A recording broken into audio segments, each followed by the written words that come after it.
Olá, sejam todos muito bem-vindos a mais um podcast Você Licitante. Estamos iniciando 2023, a nossa segunda temporada do nosso querido podcast.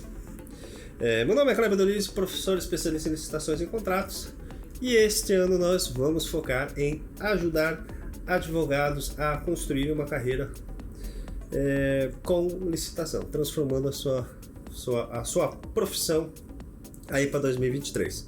E hoje nós trouxemos um convidado muito especial para dar alguns toques importantes para quem vai começar, quem quer trocar de área, quem quer fazer alguma coisa, que é o Dr. Estevão Serafim. E hoje nós vamos falar sobre cuidados que o advogado precisa ter com a captação de clientes, que é a forma de você ir atrás do cliente e vender o serviço. Será que pode? Será que não pode? E é isso que nós vamos tratar sobre hoje. Dr. Estevão já tem um vasto currículo, já é advogado há algum tempo. No nosso descrição do vídeo aqui vai ter o currículo dele, então vocês podem consultar, vocês podem entrar em contato e com certeza ele vai responder todos vocês. Dr. Estevão, muito obrigado por aceitar o convite, para trocar essa troca de experiência, agora que assumiu também um cargo muito importante na seccional. E eu gostaria que você falasse um pouquinho sobre o que é o teu cargo hoje na seccional, qual é esse desafio para 2022, 2023. Então, olá a todos, né? Obrigado pelo convite, Kleber. A gente se conhece já da faculdade, né? Velha guarda. Então, faz um bom tempo e a gente teve alguns contatos esse ano e surgiu o convite, né? Ano passado, né? Estamos aqui. No ano passado a gente foi eleito como diretoria da subseção de Mafra, né? Da Ordem dos Advogados, e eu estou como secretário adjunto nesse triênio 2022-2024. E também fui convidado para participar de algumas comissões, seja ela a comissão de prerrogativas, né? Que é a defesa da classe aos advogados, né, dos direitos e prerrogativas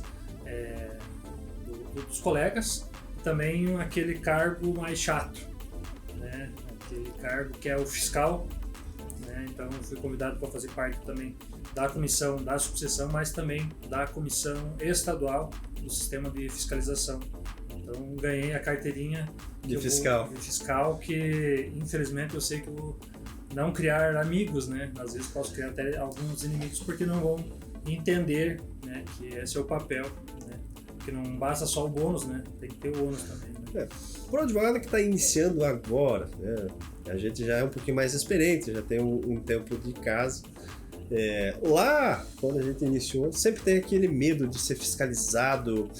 Você vai abrir um escritório, você já pensa na placa, como que tem que ser a placa. Eu, pelo menos, fui assim, já pensei na placa, meu Deus, será que estou fazendo certo? Será que não estou fazendo, né, algo de errado? Daí você manda e-mail para lá, eles também, às vezes, na época, pelo menos assim, não me respondiam. Hoje, não sei como que está.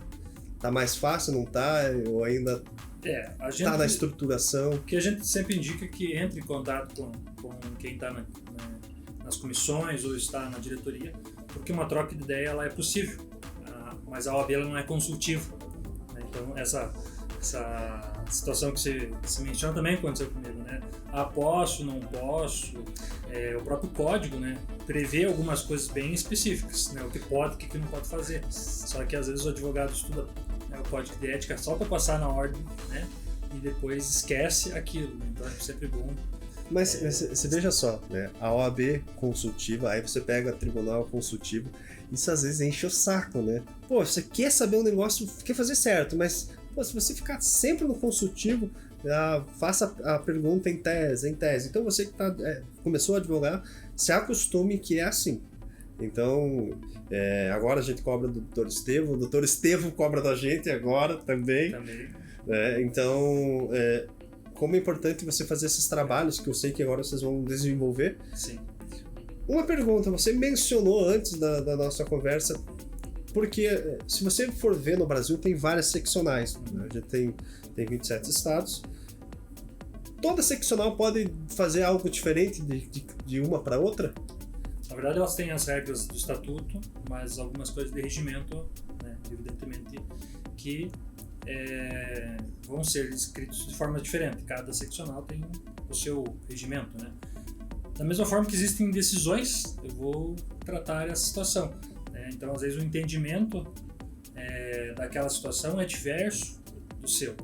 E às vezes você está na OAB do Paraná e a OAB de Santa Catarina é diferente. O que acontece com tribunais de contas, né? Às vezes o tribunal de contas é um pouco mais exigente, outro não. Então isso também acontece. E o direito é assim, né? O direito é essa análise, né? Então algumas situações são mais distintas de uma seccional da outra, justamente por isso, né? São pessoas que vão estar julgando aquilo. O Dr. Licema mencionou sobre Tribunal de Contas. Ele, além, né, da toda a formação, foi procurador municipal, então por isso entende essa situação de um tribunal ser mais rigoroso ou não. Para você que está iniciando na licitação, se acostume, porque vai ter muita diferença de um tribunal para o outro. Mas assim, agora você é fiscal. Qual que é a tua maior dificuldade hoje? Chegar num jovem advogado ou em alguém já mais experiente? Os dois têm o seu desafio, né? Só que com suas peculiaridades, né? O jovem advogado ele pode estar fazendo coisas que ele tinha aquela dúvida quando surge, né? Já o velho advogado, o velho não, mas o mais experiente, com uma bagagem um pouco maior de tempo mesmo, tem às vezes alguma dificuldade de entender o que mudou do código, o que mudou do estatuto, o que pode, o que não pode. Vou pegar o gancho e fazer uma análise em relação ao marketing jurídico, né? Hoje as nossas redes sociais, então a advocacia não começou numa rede social, né? A advocacia não existia um Instagram, não existia TikTok e os jovens advogados estão utilizando essas ferramentas. Eu não tenho TikTok, eu tenho Instagram, então como é que eu vou fazer uma fiscalização daquilo? Eu vou sempre olhar o que está escrito no próprio regimento que trabalha com relação a isso. Deixa eu te perguntar, nós advogados temos que manter um comportamento, seja dentro da profissão como fora também, adequado. Você mencionou o TikTok. Nós já sabemos que tem advogados que fazem dancinha, que fazem, né, passam vergonha alheia, mas tem visualização e tem convertido clientes e tem advogados que estão dando uma surra nos velhos advogados, mesmo fazendo dancinha, mesmo fazendo algo que você às vezes gosta e acha pro pessoal ali é legal, mas no profissional. E a OAB tem visto isso? Como que vai compatibilizar isso? Porque assim, é um marketing, mas é um marketing talvez feio, mas é um marketing moderno. É que o feio e o bonito para você e para mim é diferente. Então, o que tem que ser adequado em relação à grande massa, né, dos advogados. Parece que tem um estudo já de uma comissão que está fazendo essas análises em relação ao que pode e o que não pode trabalhar dentro do marketing jurídico. Ele é permitido, mas desde que seja contido, né? Não é a nossa profissão não pode ser mercantilizada, né? Então é baseado nisso que cada caso é um caso. Então há estudos em relação a isso, o que pode no Instagram, o que não pode, o que eu posso fazer no Google, se eu posso fazer anúncio ou não. Então há um estudo porque há uma evolução e muito rápida em relação a isso, né? Então se pega a advocacia 10 anos atrás, nem imaginava que estaria ofertando nossos trabalhos dentro de uma rede social, né? Utilizando a rede social como trabalho, né? Depois ali também a pandemia também veio trazer novas situações, onde até os podcasts, né, começaram a crescer. Quem imaginava, né, o Dr. Kleber estaria fazendo um podcast. Então essas evoluções pela tecnologia ela é muito rápida, então a OAB também está atrás de tentar acompanhar essa evolução. Você está no podcast Você Licitante. As maiores sacadas do mercado de licitações estão aqui. Eu falo que se pensasse ano passado, no início, quando eu saí do cargo de procurador, ou seja, você sai meio careta para voltar para a advocacia, para voltar para um mundo diferente, para inovar, abrir empresa é um pouquinho diferente.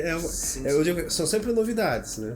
O que eu vejo dentro da comissão, às vezes, de fiscalização, é que, primeiro, que a fiscalização, eu não posso colocar o jovem advogado dentro de uma comissão de fiscalização. Tem seus requisitos. Então, mas a gente também pode participar dentro da subseção de NAFTA e OPROS do projeto de mentoria, onde a gente vai ter contato com o jovem advogado que vai trazer essas experiências do que eles estão fazendo ou não, né? Eu estou, vamos dizer, no meio da jovem advocacia e dos advogados que começaram, às vezes, até com máquina de escrever, né?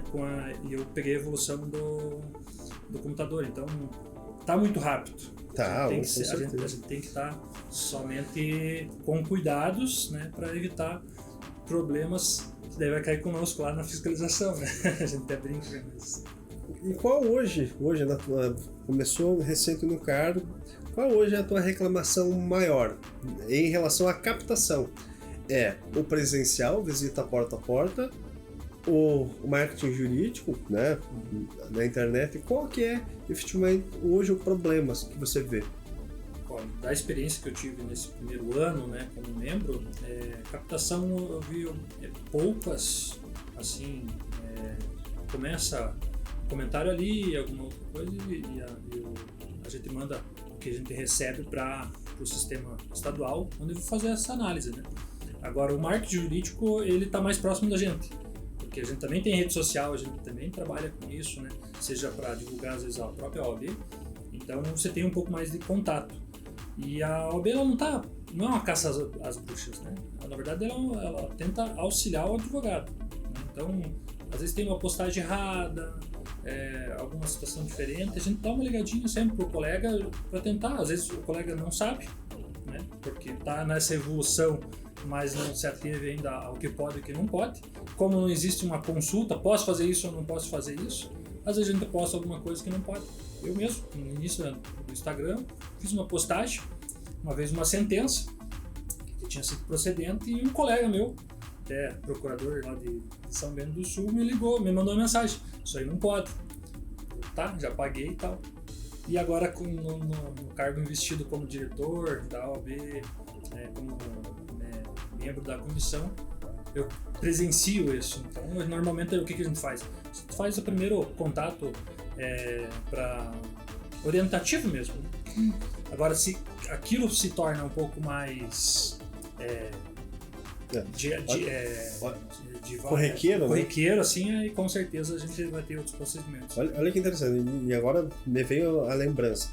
Você veja só, nós que atuamos com a parte licitatória, por exemplo, fiz um mandado de segurança, tive uma decisão favorável, fiz uma representação no Tribunal de Contas, tive uma decisão favorável. Claro que são cases de sucesso que você pode usar, mas perante o seu cliente. Sim. Né? Olha, você está atendendo o cliente, nós tivemos cases de sucesso, é assim, assim, assim. E eu já vi vários advogados, mais uma para o escritório, tá aqui liminar, mais uma para o escritório, tá aqui. E isso não é legal, né? Não, porque não é isso que o código diz, né? Então, às vezes a pessoa faz, não assim, querendo mesmo captar um cliente, né?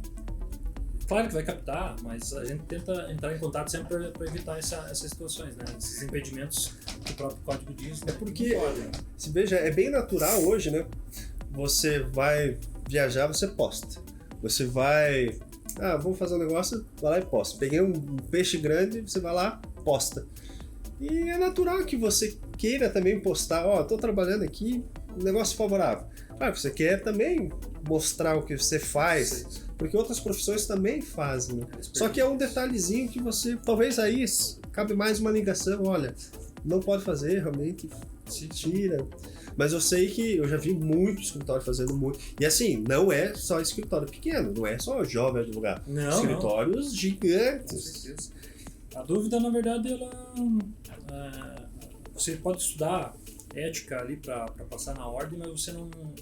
igual no direito, né? Você pode estudar direito previdenciário, penal, mas quando você vai na prática você vai começar a observar algumas coisas que para aquilo não fazia sentido. e a parte da fiscalização é isso mesmo. Claro, a gente tá numa cidade, né, nas cidades aqui que não são tão vultuosas, mas você pega essas grandes capitais, São Paulo, Curitiba, como você atua fiscalizando? Porque você veja só, a maioria dos escritórios tem as suas salas em prédios comerciais, corporativos. Ninguém passa ali na frente do escritório e vai aqui vai subir. Porque você não tem placa, você não tem nada. Como que esse pessoal sobrevive se não é captando? É captando, não é? Será que não? Não sei, porque né, a gente até brinca. Porque escritórios grandes, né? A gente não tem uma região aqui de escritórios grandes. Né? Você vai ter escritórios grandes numa capital, né? Uma cidade maior, Joinville. Você vai pegar, que às vezes um prédio inteiro é só daquele escritório, daquele grupo e tal, né? Então, isso sim são mais... a fiscalização ela existe, seja pelo pequeno advogado até o grande advogado. Né? O que você não pode é captar.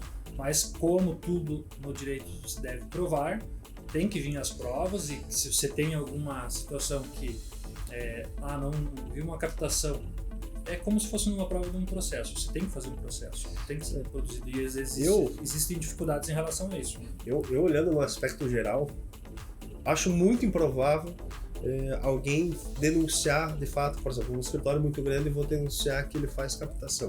Porque primeiro, possivelmente, ele deve ter uma estrutura muito bem montada, já pensado nisso, para que também não incorrer em alguns erros. E você juntar a prova para fazer para um escritório, por isso que às vezes o jovem advogado reclama muito, e eu dou total razão de que às vezes a fiscalização você não é remunerado, e também isso eu acho um problema. Você não tem uma equipe que possa, né, talvez fiscalizar, bater um pouquinho, fazer métricas de processo, como tanto processo, às vezes do mesmo segmento. Às vezes tem escritório que tem 10 mil processos de consignação em todo o estado, ou em vários estados. Você sabe que alguma coisa está errada. É um indício, né? Ali, às vezes, mas tem que sempre ter cautela em relação a isso. Mas o que a gente orienta, né, se às vezes algum advogado tem aquelas situações que, por exemplo, o meu cliente foi abordado por um outro escritório, né, que tenha feito esse tipo de captação. Então procura a OAB, né, para saber qual que é a comissão pertinente ali, né, da subseção, para começar a ter as orientações para tentar verificar, porque às vezes um testemunho desse, uma prova ali, uma conversa no WhatsApp, um próprio e-mail que demonstra que é uma captação, com certeza a OAB vai ter um trabalho para fazer essa fiscalização. Você, licitante, continue acompanhando este podcast. Aqui você verá as melhores oportunidades de se ter um negócio lucrativo vendendo para o governo. E você não acha que talvez a OAB teria que começar a pensar num caminho de não mercantilizar? Porque eu estava vendo esses dias um advogado aqui, o Nelson Williams, e ele já fala, meu escritório é uma empresa, ele trata o escritório como uma empresa, como negócio. A partir do momento que você trata como um negócio como que você vai ficar amarrando na questão de trabalhar, de procurar o cliente? Será que não teria que já evoluir isso? Talvez essa análise de que o meu escritório ele é uma empresa seja mais na parte administrativa, mas foge tudo daquilo que a lei traz em relação a qual que é a função do advogado. Né? A função não é comercial, de comércio, né? O meu trabalho não é isso, né? Por isso que eu tenho as prerrogativas previstas até na Constituição, porque a minha função hoje como advogado, né, desde a Constituição, ela é indispensável para a justiça, né? Então você não vai ter lá na Constituição uma situação diferente de uma outra profissão, né? O munus da profissão é essa, né? Esse dever de... Você mencionou prerrogativas, nós já falamos agora que praticamente, olha, o advogado tem que tomar muito cuidado com captação. Eu falo por mim, quando eu saí e resolvi abrir empresa focada em licitação, eu tive que fazer um estudo e decidir realmente, não, tem que migrar para outra coisa para não misturar a advocacia, porque eu sentia que não ia misturar, ia ficar uma coisa de mercantilização, não combina. Então, tive que ir para um segmento, eu falei, tive que gastar mais, abrir mais, escolher marca, escolher tudo, escolher sala. Então, infelizmente, algo que a gente teve que fazer. Agora você falou prerrogativas. O que o advogado hoje ganha com as prerrogativas? O jovem advogado, o que ele pode se utilizar? O que a gente vê na prática, às vezes, é que o jovem advogado não conhece, que é uma prerrogativa, um direito dele. Vamos dar exemplos para ficar mais tranquilo a conversa. Alguém me liga que um colega foi preso, né, por algum motivo. Aí você vai na delegacia e você não consegue acesso. É uma prerrogativa do advogado conversar, né, com o seu cliente. Né? Isso é uma prerrogativa. Não é um privilégio, né, da nossa profissão nessa situação, e sim uma garantia que eu possa ter a conversa com o meu cliente. Antigamente tinha os processos físicos, né? Então tem que ter acesso, mas também hoje processo de licitação, né? Como é público, você tem que ter o direito ao acesso daquilo, né? Porque se o teu cliente quer participar de uma licitação e você não tem acesso à documentação, né? E nesse caso, por exemplo, você mencionou um caso que é prático, às vezes acontece. O jovem advogado está lá iniciando, tem uma licitação e ainda é presencial, vai ainda ter algumas presenciais. Ele pode acionar a subseção ou uma fiscalização, olha, estou sendo tolhido do meu direito. Com certeza. Na verdade, em todo órgão público, né, que tenha essa situação de quebra da prerrogativa, né, de você não ter acesso, seja numa delegacia, seja num fórum, num cartório, tudo que é público, não ter sigilo, é um direito, e sem procuração ainda, né? Então, tem mais essa situação, né? Agora dentro da licitação, a gente já viu algumas vezes que, às vezes, o servidor público barra algum acesso a alguma coisa, sem justificativa, sem sigilo, sem nenhuma... Você mencionou sem procuração. Deixa eu te perguntar um negócio que é prático.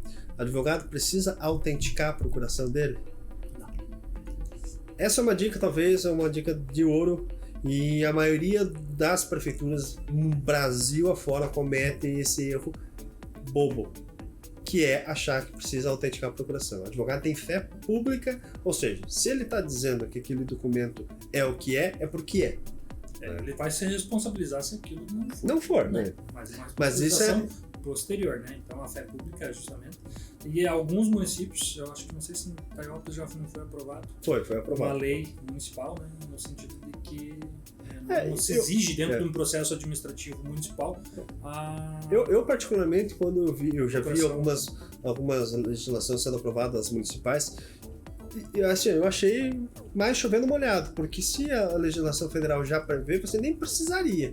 Mas a gente vê muita dificuldade do servidor, às vezes, por uma orientação, ou até por outros motivos, né? A gente não sabe os motivos da pessoa que está negando o acesso. A gente já atuou no cargo de procurador, já viu como existe a restrição, e você precisa de lei para tudo. Olha, pode fazer isso? Pode, tá na lei. Pode fazer isso? Pode, tá na lei. Às vezes a gente só precisa para realmente dar andamento. Então... A gente até brinca com tanto você quanto eu fui procurador do município, e tudo eles pedem, né? Justamente, com certeza, com um histórico, né? Todo mundo foram cobrados, né, em relação àquilo, então tudo, posso pegar aquilo, posso fazer aquilo, e o mais engraçado, quando você já falou sobre aquilo, às vezes vem aquele comentário, não, mas sempre foi feito assim.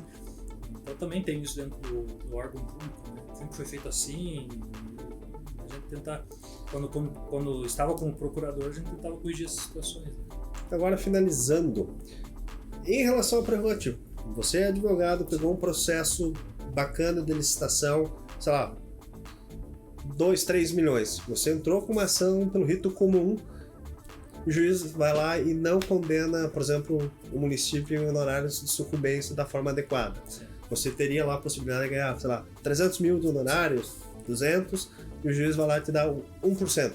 A gente sabe que tem regras específicas para a fazenda pública, mas vamos colocar um exemplo bem chulo, assim. A OAB pode ser acionada nesse caso? Com certeza. Então, na verdade, às vezes algumas autarquias, né? Então não se utiliza a 85 da forma correta. Sim. O artigo 85 do Código de Processo Civil, novo, né? Já tá. Mas, assim, você entra em contato com a OAB e se informa lá para a procuradoria, tem um procurador que vai atuar nos processos. Ele se habilita dentro desse processo e trabalha como auxiliar, né? Ele auxilia o advogado, faz seu parecer lá dentro, justamente para que esse aviltamento dos honorários pelo magistrado, seja por qual motivo for, né? É muito alto, não precisou, às vezes faz uma petição que é uma página, uma lauda, que extingue um processo de 1000 laudas, e evidentemente que às vezes você olha aquilo e diz, não acredito que eu vou perder um processo por causa de uma lauda, mas não se analisa os 5 anos de uma graduação, mais uma pós-graduação, onde você analisa um processo que passou às vezes por várias pessoas, e você acha um detalhezinho que se mata aquele processo, né? Dá fim àquele processo, e os honorários são previstos e tem que ser aplicada a lei. Então, assim, não havendo a necessidade da atuação da OAB, é só entrar em contato com a OAB, seja na seccional, seja na subseção, que a gente dá as orientações como tem que fazer. Eu vi uma frase uma vez, que talvez serve para todo advogado que está iniciando. Tem aquela figura, cobra consulta, não cobra consulta. Eu acho que isso também vai de cada advogado, você se sentir à vontade.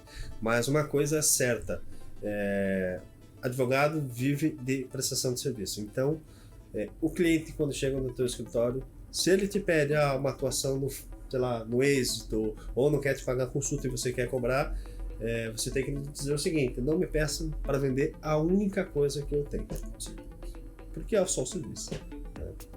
Doutor Icep, chegamos ao final do nosso podcast, que é voltado para a advocacia que quer, né, iniciar uma nova carreira, aí, os cuidados que você precisa ter para fazer captação de clientes, que a gente já viu, praticamente é muito restrito, então tem que tomar muito cuidado, porque senão o doutor Estevam chega lá e a carteirada em vocês.